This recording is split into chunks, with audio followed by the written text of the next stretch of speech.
पहले अध्याय में गीता में कहे हुए उपदेश की प्रस्तावना रूप दोनों सेनाओं के महारथियों की तथा शंखध्वनि पूर्वक अर्जुन का रथ दोनों सेनाओं के बीच खड़ा रखने की बात कही गई। बाद में दोनों सेनाओं में खड़े अपने कुटुंबी और स्वजनों को देखकर शोक और मोह के कारण अर्जुन युद्ध करने से रुक गया और अस्त्र शस्त्र छोड़कर विषाद करने बैठ गया। यह बात कहकर उस अध्याय की समाप्ति की।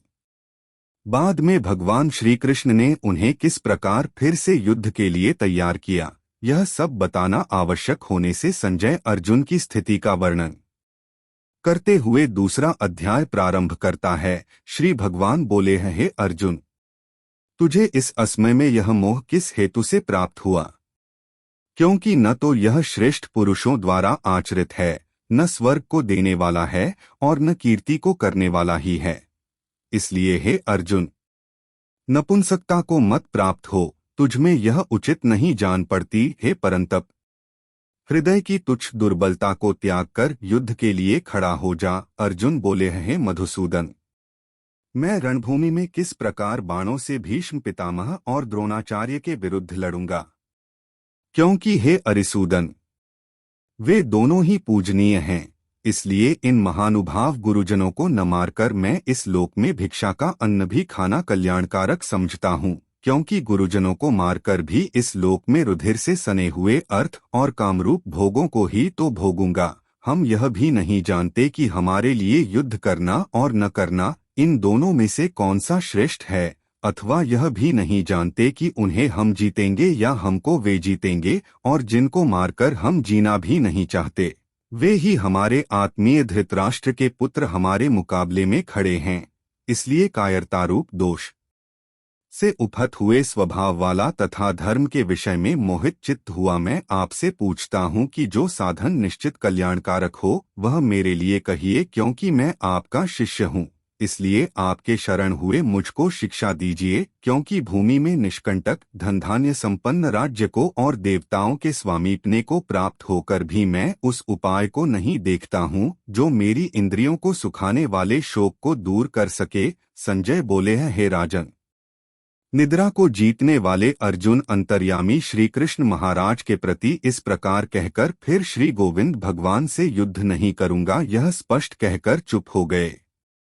हे भरतवंशी धृतराष्ट्र, अंतर्यामी श्री कृष्ण महाराज ने दोनों सेनाओं के बीच में शोक करते हुए उस अर्जुन को हंसते हुए से यह वचन बोले। श्री भगवान बोले हैं, हे अर्जुन, तू न शोक करने योग्य मनुष्यों के लिए शोक करता है और पंडितों के जैसे वचनों को कहता है, परंतु जिनके प्राण चले गए हैं उनके लिए और जिनके प्राण नहीं गए हैं उनके लिए भी पंडित जन शोक नहीं करते। न तो ऐसा ही है कि मैं किसी काल में नहीं था, तू नहीं था, अथवा ये राजा लोग नहीं थे, और न ऐसा ही है कि इससे आगे हम सब नहीं रहेंगे। जैसे जीवात्मा की इस देह में बालकपन, जवानी और वृद्धावस्था होती है, वैसे ही अन्य शरीर की प्राप्ति होती है। उस विषय में धीर पुरुष मोहित नहीं होता।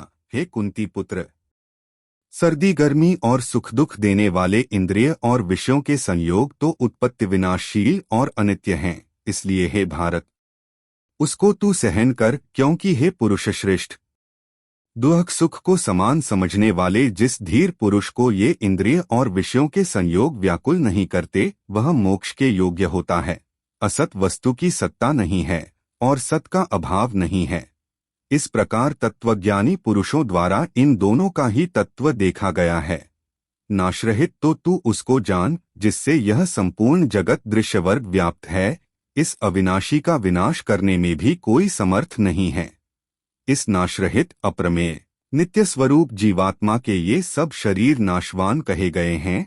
इसलिए हे भरतवंशी अर्जुन, तू युद्ध कर जो उस आत्मा को मारने वाला समझता है तथा जो इसको मरा मानता है, वे दोनों ही नहीं जानते, क्योंकि यह आत्मा वास्तव में न तो किसी को मारता है और न किसी के द्वारा मारा जाता है। यह आत्मा किसी काल में भी न तो जन्मता है और न मरता ही है, तथा न यह उत्पन्न होकर फिर होने वाला ही है, क्योंकि यह अजन्मा, नित्य, सनातन और पुरातन है। शरीर के मारे जाने पर भी यह नहीं मारा जाता है। हे पृथापुत्र अर्जुन, जो पुरुष इस आत्मा को नाशरहित, नित्य, अजन्मा और अव्यय जानता है, वह पुरुष कैसे किसको मरवाता है और कैसे किसको मारता है। जैसे मनुष्य पुराने वस्त्रों को त्याग कर दूसरे नए वस्त्रों को ग्रहण करता है, वैसे ही जीवात्मा पुराने शरीरों को त्याग कर दूसरे नए शरीरों को प्राप्त होता है। इस आत्मा को शस्त्र काट नहीं सकते, इसको आग जला नहीं सकती, इसको जल गला नहीं सकता और वायु सुखा नहीं सकती, क्योंकि यह आत्मा अच्छेद्य है। यह आत्मा अदाह्य, अक्लेद्य और निःसंदेह अशोष्य है तथा यह आत्मा नित्य, सर्वव्यापी, अचल स्थिर रहने वाला और सनातन है। यह आत्मा अव्यक्त है, यह आत्मा अचिंत्य है और यह आत्मा विकार रहित कहा जाता है। इससे हे अर्जुन, इस आत्मा को उपर्युक्त प्रकार से जानकर तू शोक करने के योग्य नहीं है, अर्थात तुझे शोक करना उचित नहीं है। किंतु यदि तू इस आत्मा को सदा जन्मने वाला तथा सदा मरने वाला मानता है, तो भी हे महाबाहो, तू इस प्रकार शोक करने को योग्य नहीं है, क्योंकि इस मान्यता के अनुसार जन्मे हुए की मृत्यु निश्चित है और मरे हुए का जन्म निश्चित है। इससे भी इस बिना उपाय वाले विषम में तू शोक करने के योग्य नहीं है। हे अर्जुन, संपूर्ण प्राणी जन्म से पहले अप्रकट थे और मरने के बाद भी अप्रकट हो जाने वाले हैं, केवल बीच में ही प्रकट है। फिर ऐसी स्थिति में क्या शोक करना है। कोई एक महापुरुष ही इस आत्मा को आश्चर्य की भांति देखता है और वैसे ही दूसरा कोई महापुरुष ही इसके तत्व का आश्चर्य की भांति वर्णन करता है तथा दूसरा कोई अधिकारी पुरुष ही इसे आश्चर्य की भांति सुनता है और कोई कोई तो सुनकर भी इसको नहीं जानता। हे अर्जुन, यह आत्मा सबके शरीरों में सदा ही अवध्य है।